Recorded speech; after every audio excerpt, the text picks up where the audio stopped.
Fenerbahçe ve fiziken birebir mücadele etti. Bu tür maçlar seviye belirlemek için önemlidir. Fenerbahçe'nin seviyesini nerede görüyor ve ne tür dersler alınması gerekiyor bizle paylaşabileceği elbette. So, Coach, today you played against one of the candidates in champion candidates in Premier League, and also we can say that in Europa League they are the favorites. So it was important to respond them the same way, physical-wise, respond them the same way. So these kind of matches are important to define the level of the team. So how do you see the level of the team, and what kind of lessons are you going to take from this match? Yeah, not just physical, not just fighting, because I had now the flash interview. They told me like Fenerbahçe fought very good tonight. Yes, we always fight. This is the basic. It's normal. Otherwise, we don't need to wake up in the morning if we don't fight, especially against this opponent. But in every game, especially the Super League, if you don't fight, no chance. But tonight it was more than fight. You know, much more. We had a lot of possession. We had a good structure. We created chances.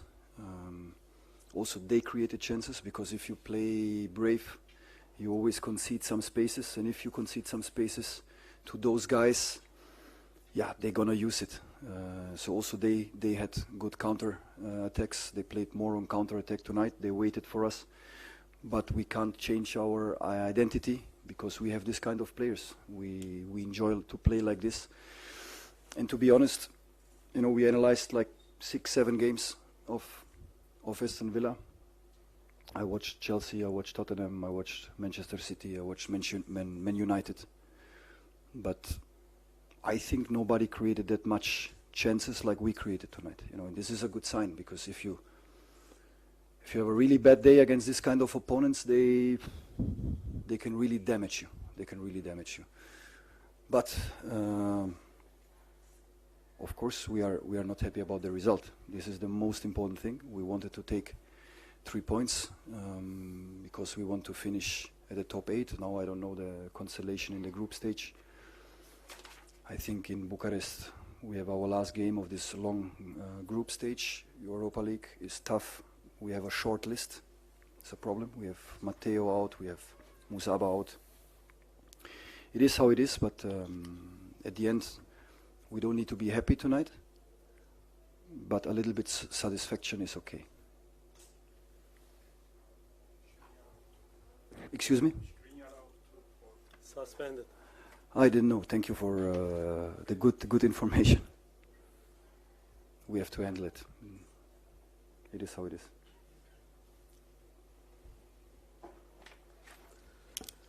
Sadece fiziksel olarak değil, bugün maç sonu flash röportajda da bana Fenerbahçe çok iyi savaştı dediler ki evet, bunu zaten her maçta her zaman yapıyoruz. Bizim oyunumuzun temeli bu zaten. Eğer savaşmıyor olursak zaten sabahları uyanmamız için bir sebep olmaz bizler için. Her maçta savaşmak istiyoruz. Özellikle Süper Lig'de oynadığımız her maçta savaşmamız gerekiyor ama bugün savaşmaktan da fazlasını yaptığımızı düşünüyorum. Hem topa hakim olduk, İyi bir şekilde pozisyon aldık. Saha içerisinde pozisyonlar ürettik. Tabii ki rakibimiz de pozisyonlar üretti.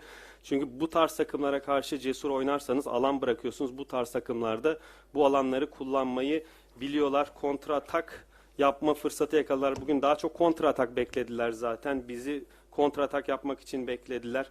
Ama bizler takımımızın kimliğini değiştiremeyiz. Çünkü hem elimizdeki oyuncuların uygun olan kimlik bu, hem de biz bu şekilde oynamaktan keyif alıyoruz. Onların, rakibimizin yaklaşık olarak 6-7 maçını izledim. Chelsea'ye karşı, Tottenham'a karşı, City ve United'a karşı oynadığı maçları izledik ve bence hiçbir takım bizim ürettiğimiz kadar pozisyon üretemedi onlara karşı, ki bunun da bizler için iyi bir gösterge olduğunu düşünüyorum. Eğer kötü gününüzde olursanız tabii ki bu tarz takımlar canınızı yakabiliyorlar. Tabii ki bu sonuçtan dolayı mutlu olmamamız gerekiyor. Çünkü günün sonunda en önemli şey 3 puan, ki biz de 3 puanı almak istiyorduk ilk 8'de bitirebilmek için. Şu anda Avrupa Ligi'nde sıralama nasıl bilmiyorum. Bükreş'te son maçımıza çıkacağız. Aynı zamanda kısıtlı bir listeye sahip olma gibi bir durumumuz da var. Matteo ve Musaba listede değillerdi. Ama içinde bulunduğumuz durum bu. Tabii ki mutlu olmamamız gerekiyor ama küçük bir memnuniyet yaşayabiliriz bu durumdan dolayı. Skriniar'ın cezalı olduğunu da bilmiyordum. Bu bilgi için teşekkür ediyorum. Bu durumla baş etmemiz gerekiyor. Çünkü içinde bulunduğumuz durum bu. Ömer Çelik başlayın Şafak Spor. Hocam aslında söylediğiniz gibi Fenerbahçe iyi bir maç çıkardı. Pozisyonlara girdi fakat girdiği pozisyonları değerlendiremedi. Şimdi de forvet bölgesinde En-Nesyri'nin ayrılma ihtimali konuşuluyor. Forvet bölgesi için hangi profilde bir oyuncu düşünüyorsunuz? Teşekkür ederim. So, Coach, as you have just mentioned, the team played a great game tonight, created a lot of chances, but couldn't use those opportunities. Now there is a possible transfer of Yusuf En-Nesyri. So, what kind of profile will you be looking for striker position? No, Yusuf is our player, you know. I can't comment on rumors as I usual did. He will arrive tonight in Istanbul. I see him tomorrow and we work together. As long as I don't know nothing officially, he's my player and that's it. Yusuf But bizim good try. Yusuf bizim oyuncumuz. Her zaman olduğu gibi yine transfer dedikoduları hakkında yorum yapmayacağım. Kendisi bu akşam İstanbul'a geliyor. Yarın kendisini göreceğim. Onun transfer süreciyle ilgili resmi bir bilgim yok benim. Şu anda benim kendi oyuncumu. Erhan Seven, TRT Spor. Hocam Alanyaspor maçında ilk yarı bittikten sonra oyuncu değişikliği ve formasyon değişikliği, diziliş değişikliği ve onun karşılığını skor olarak da aldınız. 3-2'lik bir galibiyet oldu. Bugün de 56. dakikada iki oyuncu değişiklikle birlikte benzer bir şekilde yine üçlü defans ve 3-4-3 oynar gibi oldu. Ben oyunun o sırada kalitesinin ondan sonra kalitesinin yükseldiğini de düşünüyorum ama skor olarak alınmadı. Bundan sonra oyun başlangıcı olarak da her iki maçın da ikinci devrelerindeki iyi oyun düşünerek böyle başlangıç da yapabilir misiniz bundan sonra? Yoksa aynı sistem devam edecek mi? Teşekkür ederim. So, Coach, in the last game against Alanyaspor, after the first half, you made some substitutions and also you changed the formation, and the team managed to turn the game around. And today, in the 53rd minute, you made substitutions and you changed the formation again. You started to play with the back three, and in my opinion, after those changes, the team improved. So, but of course, it didn't reflect on the result, but the performance of the team improved after those changes. So, can you maybe, in the following games, do you think of playing with this formation, starting the games with this formation with back three, or are you going to play with the same system as always? No, look, we didn't play a back three. It looks like, because FA is more a central defender, but FA was right fullback. We are very flexible in the build-up, you know, very flexible. If you play against two striker, I like this 3-1 formation, but not with Efe. In Alanya, it's true. In Alanya, we kept Efe more as a blocked fullback. Then it was more like a 3 or 4, because on the other side we pushed high Mert. But tonight, no, normally not. And you saw Efe also going high, so we played our normal 4-2-3-1, and then we built the 3-1 structure with the 2 sixes. You know, with Fred, with Alvarez, then at the end with Izo. We have the 3-1 with flexible sixes, but not with Efe. No, the truth is that Semedo can't play more than 45-60 minutes. He's coming from 6 weeks injury. That's why we can't risk him. Another injury, he's out for the season. We must go slowly with him. So 45 last game Alanya, today 55 I think. Next game, inshallah, he will play longer. Yeah, it's normally. And also Talisca tonight, we could not bring him from the beginning because also Talisca is coming from a big injury. He was out 3.5 weeks for a muscle injury. That's why he played now the cup game, I think 90 minutes. He played the last game 90 minutes. Today it was maximum like 45-30. This is the truth. So sometimes you are obliged also to change.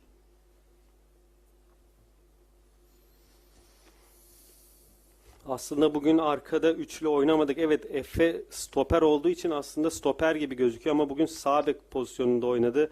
Bizler oyun kurulumunda çok esnek bir görüntü sergiliyoruz saha içerisinde. Özellikle rakip 2 forvetle geldiği zaman arkada 3+1 pozisyonunu almayı tercih ediyoruz. Ama Efe olduğunda bunu yapmıyoruz. Evet, Alanya maçında birazcık Efe daha sabit, geride fix kalan bir bek gibi oynadı.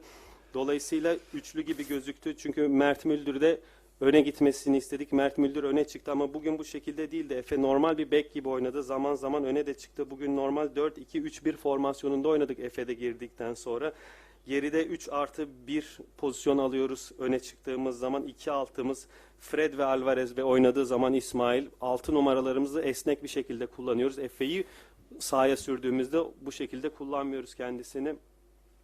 Semedo'nun sakatlıktan gelmesi sebebiyle yaklaşık 6 haftalık uzun bir sakatlıktan çıktı. Dolayısıyla yaklaşık olarak 45 ila 60 dakika oynayabilecek durumdaydı. Onu riske edemezdik çünkü sakatlığı tekrar ederse sezonu kapatabilir. Dolayısıyla adım adım gitmemiz gerekiyor. Onu Alanya maçında 45 dakika oynattık. Bugün de 55 dakika oynadı. İnşallah önümüzdeki maçlarda daha da uzayacak. Bu durumun normal olduğunu düşünüyorum. Talisca'yla da bugün başlama imkanımız yoktu çünkü kendisi de büyük bir sakatlık geçirdi. Yaklaşık 3,5 hafta takımdan ayrı kaldı. Kupa maçında 90 dakika oynamıştık. Sonrasındaki lig maçında 90 dakika oynatmıştık kendisini. Dolayısıyla bugün oynayabileceği maksimum süre aşağı yukarı 45-35 dakikalardı. Bazen bu duruma bu tarz değişiklikler yapmaya mecbur kalıyorsunuz. Takvim.com.tr Görkem Ağgündüz. Hocam bugün İsmail oldukça iyi bir performans gösteriyordu aslında. Fred de bir o kadar gününde gözükmedi bugün. İsmail'i oyundan alıp Fred'i oyunda tutma kararınızın nedenlerini açıklayabilir misiniz? Teşekkür ederim. So coach, in my opinion, today Ismail was performing very well, and in my opinion, Fred didn't seem as good as he was not in his best performance. So what was the reason behind that decision of taking Ismail out but not Fred? No, I agree on Izo. I agree on Izo. It was not a decision against Izo. We wanted to bring Alvarez because it's the same. He's out since 6 weeks. He needs rhythm because we need all the players. So it was the decision was difficult, Fred or Izo. I think that Fred was good inside this kind of quarterback position in front of the defense. He contributed a lot of last passes, and we wanted to be more brave. But I agree, it was not easy. Fred or Izo, we decided more for the offensive way. Of course, Izo played very good, really aggressive, won a lot of balls. But Fred has also a good performance, good left foot, good vertical passes, and we needed a goal. That's why I stood more with the playmaker, let's say, more with this profile. But you are right, it could have been also the other one. İsmail konusundaki yorumunuza katılıyorum. Aslında bu karar İsmail'e karşı alınmış bir karar değildi. Alvarez de yaklaşık 6 haftalık bir sakatlık yaşamıştı. Onun da ritim kazanması gerekiyordu. Aslında bu kararı vermek bizim için zordu. Fred mi çıkacak, İsmail mi çıkacak? Ama Fred topla birlikte rakip savunmanın üzerine gitme konusunda iyi. Bugün de pek çok son pas verdi o bölgede.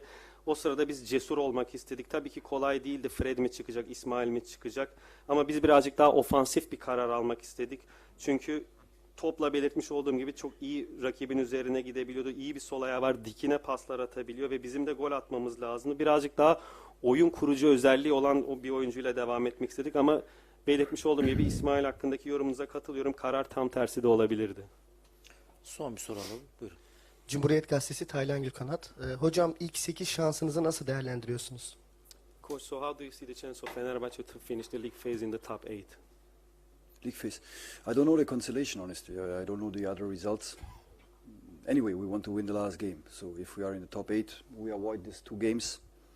If not, we have to play these 2 games. We played, it's no problem. It's not that we don't want to play, but of course if we can finish top 8, it's better for us because we have a really tough schedule, really tough. But it is how it is. It's nice. 1 game more here at home for our fans. It's okay. It's no problem. Sorun yok.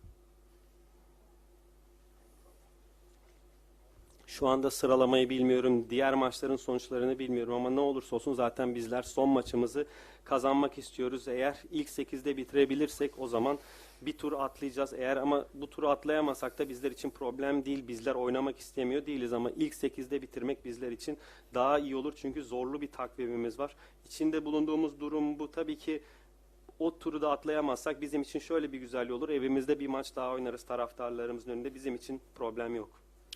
Çok Problem teşekkürler yok. He arkadaşlar. must translate my Turkish. It's a bad sign for me. You also said no problem in English. Top. Very focused. Çok Çok teşekkürler. teşekkürler İyi akşamlar. arkadaşlar. İyi akşamlar.